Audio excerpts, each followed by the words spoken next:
We are jumping into Exodus chapter 22. If you haven't already, spend some time in prayer, have some private time with God, and we're going to just jump right into reading the Bible together. Chapter 22 of Exodus, protection of property. If someone steals an ox or sheep and then kills or sells it, the thief must pay back 5 oxen for each ox stolen and 4 sheep for each sheep stolen.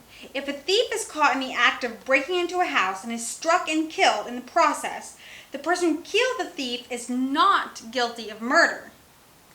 But if it happens in daylight, the one who killed the thief is guilty of murder. A thief who is caught must pay in full for everything he stole. If he cannot pay, he must be sold as a slave to pay for his theft. If someone steals an ox or a donkey or a sheep, and it is found in the thief's possession, then the thief must pay double the value of the stolen animal. If an animal is grazing in a field or vineyard, and the owner lets it stray into someone else's field to graze, then the animal's owner must pay compensation for the best of his own grain or grapes. If you are burning thorn bushes and the fire gets out of control and spreads into another person's field, destroying the sheaves or the uncut grain or the whole crop, the one who started the fire must pay for the lost crop.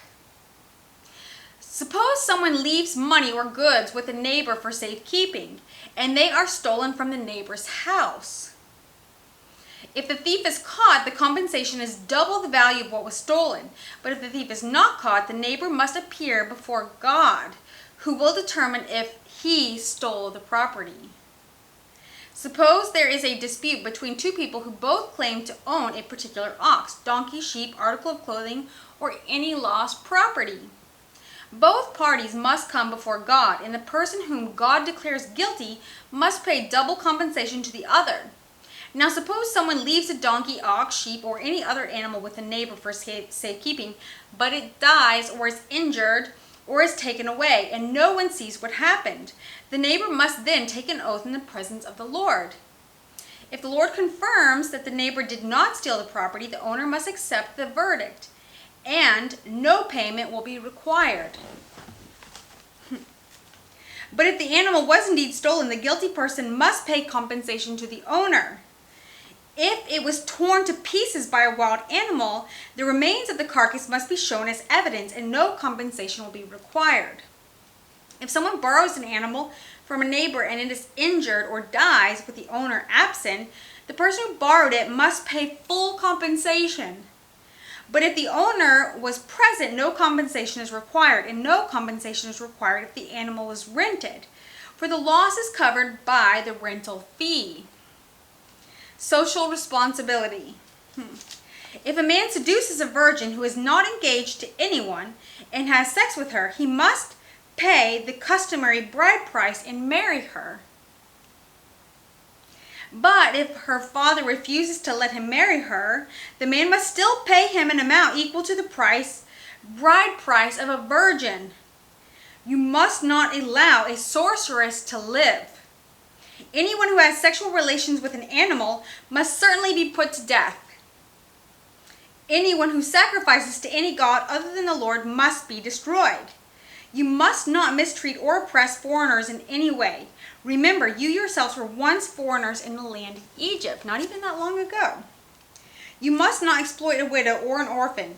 If you exploit them in any way and they cry out to me, then I will certainly hear their cry. My anger will blaze against you, and I will kill you with the sword.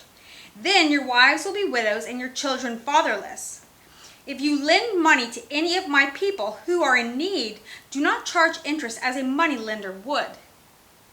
If you take your neighbor's cloak as security for a loan, you must return it before sunset. This coat may be the only blanket your neighbor has. How can a person sleep without it? If you do not return it and your neighbor cries out to me for help, then I will hear, for I am merciful. You must not dishonor God or curse any of your rulers. You must not hold anything back when you give me offerings from your crops and your wine.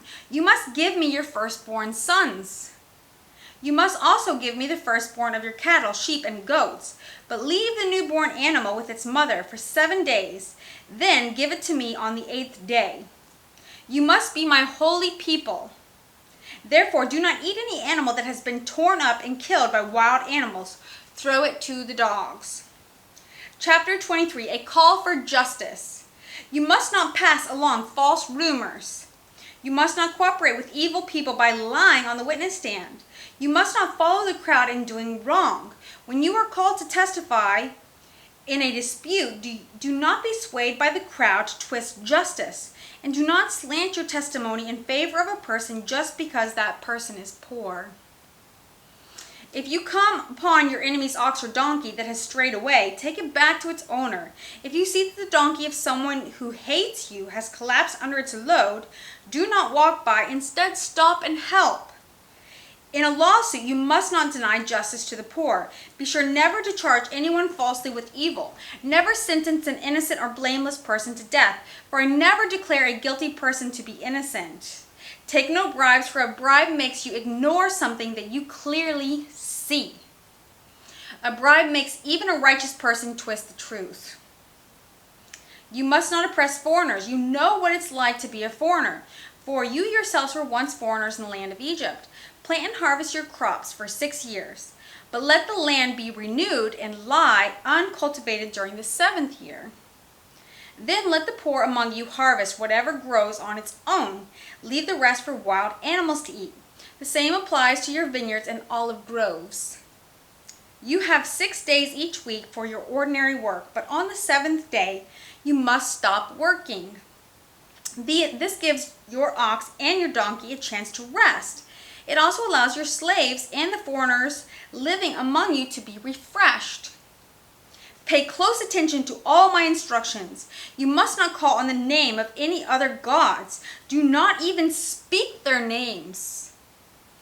Each year you must celebrate 3 festivals in my honor. First, celebrate the festival of unleavened bread. For 7 days the bread you eat must be made without yeast, just as I commanded you. Celebrate this festival annually at the appointed time in early spring in the month of Abib, for that is the anniversary of your departure from Egypt. No one may appear before me without an offering. Second, celebrate the Feast of Harvest. Then you will bring the first crops of your harvest. Finally, celebrate the festival of the final harvest at the end of the harvest season, when you have harvested all the crops from your fields.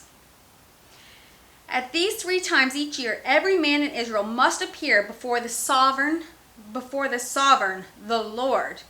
You must not offer the blood of my sacrificial offerings together with any baked goods containing yeast, and do not leave the fat from the festival offerings until the next morning.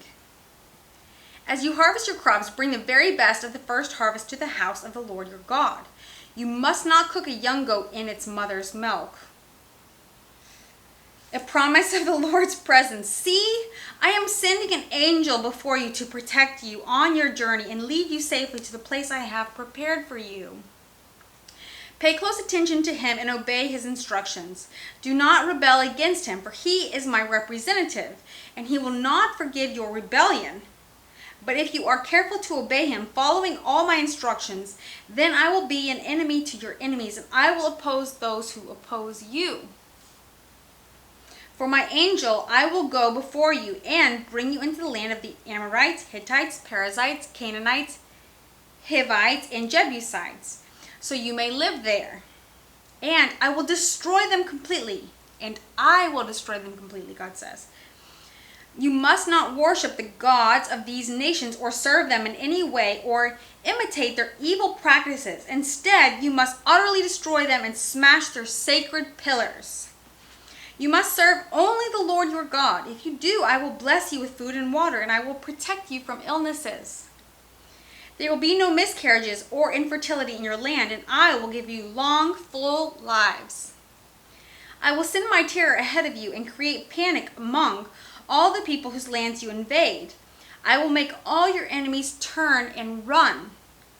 I will send terror ahead of you to drive out the Hivites, Canaanites, and Hittites, but I will not drive them out in a single year, because the land would become desolate and the wild animals would multiply and threaten you. I will drive them out a little at a time until your population has increased enough to take possession of the land. God is so wise. God is so wise. And I will fix your boundaries from the Red Sea to the Mediterranean Sea, and from the eastern wilderness to the Euphrates River. I will hand over to you the people now living in the land, and you will drive them out ahead of you. Make no treaties with them or their gods. They must not live in your land, or they will cause you to sin against me. If you serve their gods, you will be caught in the trap of idolatry. Next is chapter 24. Israel accepts the Lord's covenant. They choose to accept the Lord's covenant. And I think a lot of people wonder why there's so much detail here and why God's so specific. But if you remember, Moses' father-in-law just came and said that Moses carrying the load by himself was too much for him. He needed to distribute the load and have a team working with him. Before Moses wrote all this down, he was the one responsible for communicating the word of God all by himself. He wrote this so that now we're able to read the word of God from Moses and have it years and years and years and years later. God does care about the details. And it's not just because he's authoritative and hateful and wants to give us a bunch of rules. It's because he knows what's best for us. So I enjoy the book of Exodus, and I hope you're enjoying it too. So let's follow up with chapter 24 of Exodus, and I hope you join me in reading it.